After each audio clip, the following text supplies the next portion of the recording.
Hi అండి. అందరికీ నమస్కారం. ఇవాళ పొద్దున తెల్లవారుజామున హైదరాబాద్‌లో వల్లభనేని వంశీని అరెస్ట్ చేయడం జరిగింది.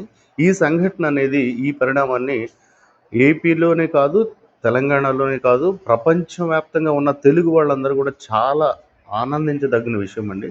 మరి ఇవాళ నిజమైన దీపావళి అని కూడా అందరూ భావిస్తూ ఉన్నారు.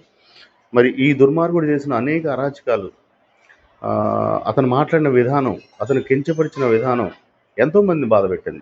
ముఖ్యంగా ఆ రోజు 2019లో చంద్రబాబు గారు చుట్టూతో తిరిగి ఫార్మ్ కోసం తిరిగి ఫైనల్‌గా ఆయన దయ వల్ల టికెట్ తెచ్చుకొని గెలిచాడు. మరి ఆ రోజున వైసీపీ ప్రభుత్వం 150 సీట్లు వస్తే టీడీపీ కేవలం 23 మాత్రమే ఉంటే, ఆ 23 మందిలో ఇతనొక్కడే తప్పుడు నడక నడిచింది. ఇతను పార్టీ నుంచి వైసీపీకి వెళ్ళిపోయాడు. వెళ్ళిపోవడమే కాకుండా జగన్ గారి కళల్లో ఆనందం చూడాలంటే, తను అక్రమంగా సంపాదించుకోవాలంటే, జగన్ గారిని మెప్పిస్తేనే ఇది జరుగుతుందని చెప్పేసి ఒక కుట్ర కోణంతో ఆలోచించి మొదటగా చంద్రబాబు గారిని అనేక రకాలుగా హింసించారు, బాధపెట్టారు. ఆయనేమన్నారు, ఆయనకి హార్ట్‌లో హోల్ ఉందంట. ఆ తర్వాత ఆయనకి మతిమరుపు అనే ఒక వ్యాధి ఉంది. అల్జీమర్స్ అని. ఆ తర్వాత ఆయన మాంసాహారం మానేశారు. ఈ అల్జీమర్స్‌కు తగ్గడం కోసం చేపలు తినేవాడు. ఇలాంటి పర్సనల్ కూడా ఎంతో ఆయన టార్గెట్ చేసి మాట్లాడుతూ ఉన్నాడు.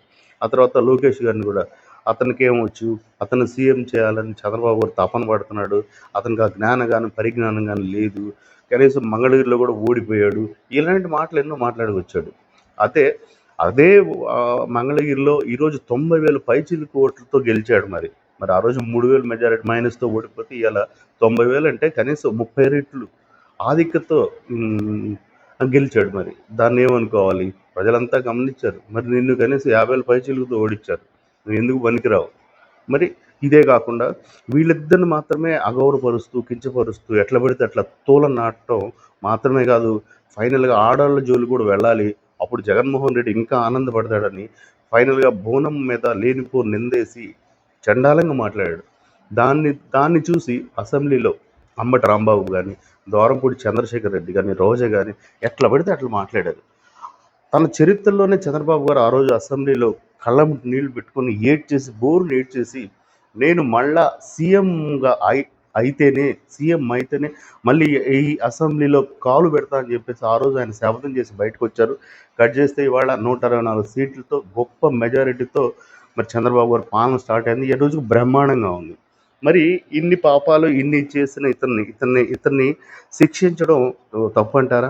దయచేసి వైసీపీ వాళ్ళు కూడా, న్యూట్రల్‌లో ఉన్న వాళ్ళు కూడా అర్థం చేసుకోండి. ఇతను చేసిన ఎన్నో ఘోరాలు. మరి ఆ రోజున కడప ఇన్ఛార్జిగా ఉన్నటువంటి మాధవిరెడ్డి గారు గన్నవరం ఏదో టూర్ మీద వెళ్తే ఈ వంశీ గ్యాంగ్ ఎంతగా ఆవిడని ఇబ్బంది పెట్టారో, ఎన్నేసి మాటలన్నారో అది కూడా అందరికీ తెలుసు.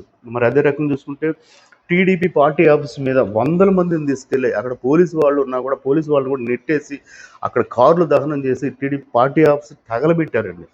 మరి నన్ను నా శత్రువులు ఏమన్నా చేయదలుచుకుంటే నా ఊరు వచ్చి ఏం చేయలేరు. ఎందుకంటే వాళ్ళు చేయదలుచుకుంటే ఒక రెక్కి నిర్వహించి నేను ఎక్కడ తిరుగుతానో, ఎక్కడ ఒంటరిగా దొరుకుతానని చెప్పేసి చూసి చేయగలరు. కానీ పార్టీ ఆఫీస్లో వందల మంది కార్యకర్తలు ఉన్నా కూడా మీరు రౌడీలని, పోలీసుల్ని అంతా ఏకం చేసి తీసుకెళ్ళి ఆ రోజు అంత అకృత్యం చేశారంటే ఇంతకంటే ఘోరం ఉందా?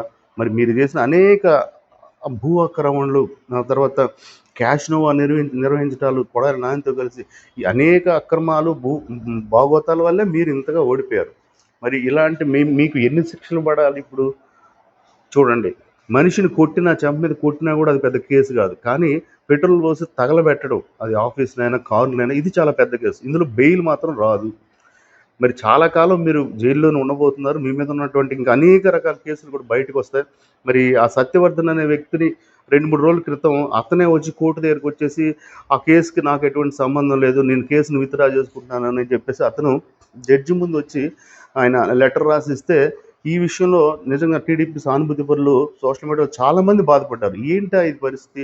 గవర్నమెంట్ వచ్చి 8 నెలలు అవుతున్నా కూడా ఈ వైసీపీ సైకోల మీద ఒక్కళ్ళ మీద కూడా ఎటువంటి యాక్షన్ లేవు, ఒక కేసు లేదు. ఎలా అయితే ఎలా? ఇప్పుడు సత్యవర్ధన్ రూపంలో ఏదో ఒక అవకాశం వచ్చింది. తద్వారా ఈ వల్లభనేని వంశీని గాని, వాళ్ళ టీంలో ఉన్న మిగతా వాళ్ళని గాని కనీసం అరెస్ట్ అయితే కొంత బాగుంటుందని సాటిస్ఫై అవుతున్న తరుణంలో ఇతను వచ్చి ఇలా చేయడం అనేది చాలామందిని బాధ పెట్టింది. దీంట్లో మరి చంద్రబాబు గారు కానీ లోకేష్ గారు ఎందుకు పట్టించుకోవట్లేదు, ఎందుకు సీరియస్ యాక్షన్ తీసుకోవట్లేదు అని బాధపడుతున్న తరుణంలో ఆ సత్యవర్ధన్ వాళ్ళ అమ్మ వచ్చి కంప్లైంట్ ఇవ్వడం, మా అబ్బాయిని కిడ్నాప్ చేశారని చెప్పడము, దీనివల్ల ఓకే ఇక్కడ ఒక గేమ్ జరిగింది, ఇతనే కిడ్నాప్ చేసి అతన్ని బెదిరించి భయపెట్టి ఆ కేసు విత్డ్రా చేసుకోవడం కోసం ఇచ్చేసాడని అర్థమైంది. కాబట్టే ఇవాళ పోలీసులు వెళ్ళి అరెస్ట్ చేశారు. ఇప్పుడు ఆ ఎస్సీ ఎస్టీ అట్రాసిటీ కేసుతో పాటు బెదిరించి భయపెట్టిన కేసు కూడా కొత్తగా యాడ్ అవుతుంది. ఇవే కాదండి, ఇంకా అనేక రకాలు అయిన కేసులన్నీ కూడా బయటకు వస్తాయి. చాలామంది బయటకు వచ్చి చాలామంది జరిగిన అన్యాయాలు అక్రమాలు వంశీ టీం చేసినవన్నీ కూడా బయటకు వస్తాయి. దాదాపుగా ఇతనికి చాలా కాలం పాటు బెయిల్ రాదు. ఇది మాత్రం నిజంగా తెలుగు ప్రజలందరూ కూడా ఇదే నిజమైన దీపావళి అని ఈరోజు పండగ చేసుకుంటారండి. ఇది మాత్రం గ్యారెంటీ అండి. Thank you.